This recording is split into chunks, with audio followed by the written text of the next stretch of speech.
अस्सलामुअलैकुम, क्या हाल है जी सबका। आई होप सब खैरियत से होंगे। अल्हम्दुलिल्लाह मैं भी ठीक हूँ। और जी अपना आज का व्लॉग स्टार्ट करती हूँ सफाई से। सफाई तो खैर मैंने कर ली है, घर की सारी मैंने क्लीनिंग कर ली है। मेड आजकल छुट्टी पे है और सबकी ईद ख़त्म हो गई है, उसकी अभी तक ईद ख़त्म नहीं हुई, उसकी अभी तक ईद चल रही है। तो इसलिए जो आजकल सफाई का काम जो है वो ख़ुद कर रही हूँ। यहाँ मैंने बस सारी सफाई जो है ना वो ख़ुद की है और डस्टिंग वगैरह भी कर ली है। और ये मैं मतलब ये बताना चाह रही थी कि जो काम ख़ुद करते हैं ना हम, उसकी क्वालिटी ही कुछ और होती है। तो यहाँ पे मैंने जब सारी सफाई कर ली ना, फ्लोर्स पे मॉपिंग वगैरह सारी कर ली, तो मैंने नोट किया कि इतने अच्छे साफ़ फ्लोर्स हो जाते हैं ना। फिर मैंने बाकायदा पाँव लगा के चेक किया कि मतलब कुछ फ्लोर पे मट्टी वगैरह डस्ट तो नहीं महसूस हो रही। इतना क्लीन फ्लोर था ना, यहाँ से आपको देखने से भी पता चल रहा होगा कितना अच्छा साफ़ फ्लोर था। और मेरा मतलब देख के मेरा दिल खुश हो गया। तो जब भी ख़ुद सफाई मैं करती हूँ ना, ख़ुद क्लीनिंग करती हूँ, तो इसी तरह से ही करती हूँ। बहुत अच्छी तरह डीप क्लीनिंग हर जगह से जो है वो अच्छी तरह से, कोनों में से, चीज़ों के नीचे से, हर जगह से अच्छी तरह से सारी सफाई करती हूँ। और फिर इस सफाई का ये फ़ायदा होता है कि आप नेक्स्ट डे भी इतनी डीप क्लीनिंग ना करें, बस थोड़ा सा आप सफाई कर लें ना हल्की फुल्की, तो तब भी गुजारा हो जाता है।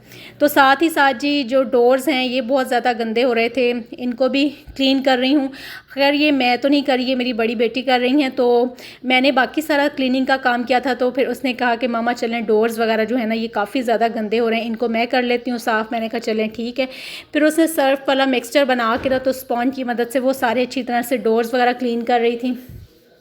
हाँ, स्पेशली जो डोर्स के हैंडल होते हैं ना, वो बहुत ही ज़्यादा ना गंदे हो जाते हैं जब उनको हम हाथ लगाते हैं। तो ज़ाहिर सी बात है कि जब इतने माशाल्लाह घर में माशाल्लाह अफराद हों, सबके हाथ लगते हैं, तो डोर्स के ऊपर डेफिनेटली जो होता है ना वो गंदे हो जाते हैं।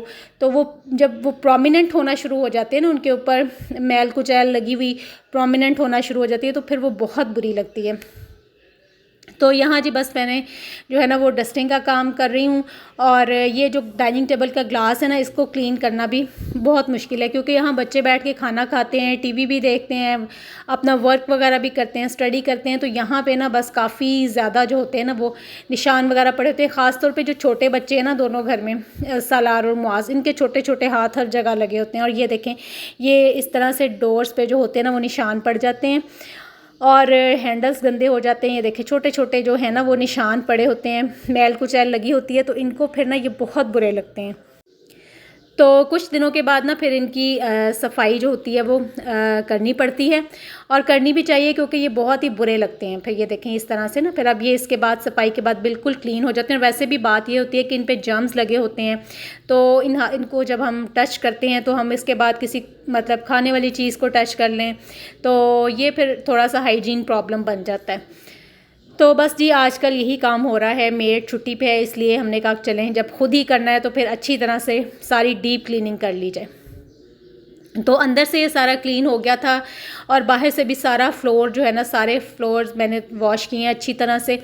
और इतने अच्छे हो जाते हैं, धुलाई करने के बाद इतना अच्छा सहन लगता है ना, साफ़ बिल्कुल जब हो जाता है, तो बड़ी एक सेटिस्फेक्शन होती है। सफाई को देख के वैसे ही मतलब ना एक सेटिस्फेक्शन मुझे तो बहुत होती है।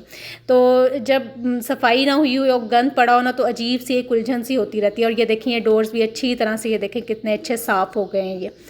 तो ये स्पॉन्ज से, सर्फ से साफ़ किए और अब बहुत अच्छे ना ये क्लीन हो गए हैं। तो बस कुछ दिन तो गुजारा कर जाएंगे, तो फिर दोबारा से करने पड़ेंगे। तो यहाँ पे सीढ़ियाँ वगैरह भी मैंने सारी सर्फ वगैरह डाल के अच्छी तरह से वॉश की थी। ये वाला फ्लोर भी, सारे फ्लोर्स फिर मैंने अच्छी तरह से आज सारे वॉश कर लिए हैं।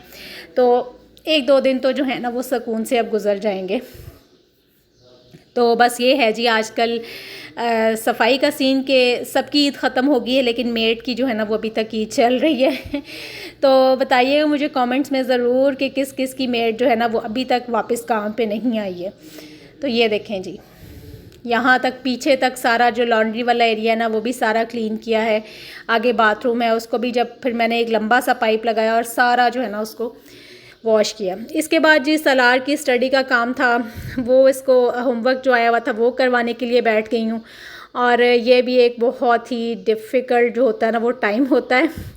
तो खैर जी, बच्चों को काम करवाना होता है, बच्चों को देखना भी बहुत ज़रूरी होता है, ख़ास तौर पे ये जो बच्चों की मॉन्टेसरी वाली एज होती है ना, जहाँ से बच्चे स्टार्टअप लेते हैं, तो इस टाइम पे बच्चों को ख़ुद देखना बहुत ज़रूरी है, क्योंकि बच्चों की बेस बननी होती है यहीं से, और यहीं से बच्चों ने कॉन्सेप्ट्स जो होते हैं ना बच्चों ने पकड़ने होते हैं। बच्चों के कॉन्सेप्ट्स यहीं से आप क्लियर करने शुरू करें, उन्हें समझाना शुरू करें, तो फिर बच्चे जो होते हैं ना वो इजीली आगे मूव करते हैं। तो इसके बाद जी खाने के लिए बन रहा है, दोपहर के खाने का टाइम हो गया, और खाने में जी आज मैंने बनाए हैं साबुत मसूर जो होते हैं वो बनाए हैं, और साथ में चावल बॉयल कर लिए हैं। कुछ भी डिसाइड नहीं हो रहा था, फिर बच्चों ने कहा कि जी मामा चावल बॉयल कर लें और साथ में मसूर बना लें। सबकी फेवरेट डिश है, बच्चे तो सब शौक़ से खाते हैं, बच्चे बड़े, और जल्दी से इजीली बन भी जाते हैं। और यहाँ पे जी मैंने बना लिए हैं, मैंने कुकर में रख के सारे काम वगैरह किए, और उसके बाद जी जब मैंने आके अपना कुकर को खोला, चेक किया, तो मसूर जो थे ना वो रेडी थे। तो इसके बाद जी मैंने चावल भिगो के रखे हुए थे, वो भी मैंने बॉयल कर लिए हैं।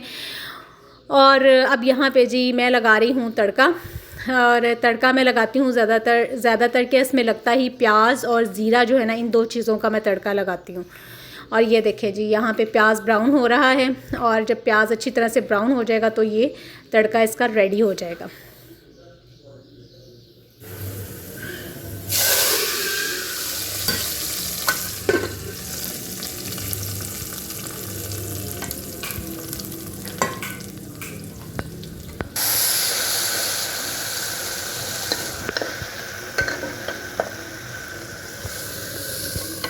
तो जी यहाँ मैंने लगा दिया है तड़का, और बड़ी अच्छी सी खुशबू इसमें से उठ रही है। प्याज की तो वैसे भी जब ब्राउन होता है तो बहुत ही अच्छी सी खुशबू उठती है। और ये जी फाइनली मैंने प्लेट तैयार कर ली, और अब मैं आराम से बैठ के खाना खाऊंगी। ये देखें, साथ मैंने चावलों के ऊपर ज़्यादा सारे मसूर डाल दिए हैं, दाल मैंने डाल ली है ज़्यादा सारी। तो मैं जब भी खाती हूँ ना, मुझे चावलों के ऊपर ज़्यादा सारी जब दाल होती है ना वो मैं डालती हूँ, तभी चावलों का मुझे टेस्ट अच्छा लगता है। और साथ में जी मैंने सैलड बना लिया है, खीरा और प्याज और अचार है, तो जी क्या ही मज़े का खाना है। तो आप भी बनाइए और इन्जॉय कीजिए। तो इसके बाद जी अचानक से ही अनएक्सपेक्टेडली मौसम इतना अच्छा हुआ, पहले बादल आए, गहरे बादल आए, और इसके बाद जी बारिश शुरू हो गई, और बारिश भी अच्छी खासी बारिश जो है ना वो स्टार्ट हो गई। और एकदम से मतलब सुबह के टाइम धूप थी, और मैं सोच रही थी कि आज ही मैंने सारा वॉश किया था, और साथ ही बारिश शुरू हो गई है। तो खैर जी फिर इसके बाद जी हमने मौसम को एंजॉय करना शुरू किया, बाहर निकल आए। बच्चों की कोशिश ये थी कि बाहर जाने दें, बारिश में नहाएं जाके, तो लेकिन मैंने फिर बच्चों को जाने नहीं दिया, क्योंकि मैंने कहा बारिश तो रुक जाएगी, इसके बाद मेरा जो काम है ना वो बढ़ जाएगा। तो खैर शुक्र अदा किया कि चले मौसम अच्छा हो गया। तो इसके बाद जी मौसम अच्छा हुआ, तो फिर मौसम को एंजॉय करने का जो तरीका होता है ना, वो खाए पिए बगैर मौसम एंजॉय नहीं हो सकता। तो चाय का टाइम हो गया, तो मैंने जी चाय के साथ बना लिए जल्दी से पकोड़े, और साथ में जी बर्फ़ी है और साथ में बिस्किट्स हैं। तो मैंने कहा चले जी टी टाइम करते हैं और मौसम को मज़ीद और एंजॉय करते हैं।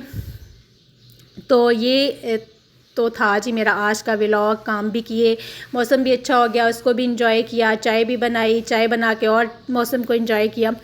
तो इसके साथ ही मुझे दीजिए इजाज़त, अपनी दुआ में याद रखें। अल्लाह हाफ़िज़।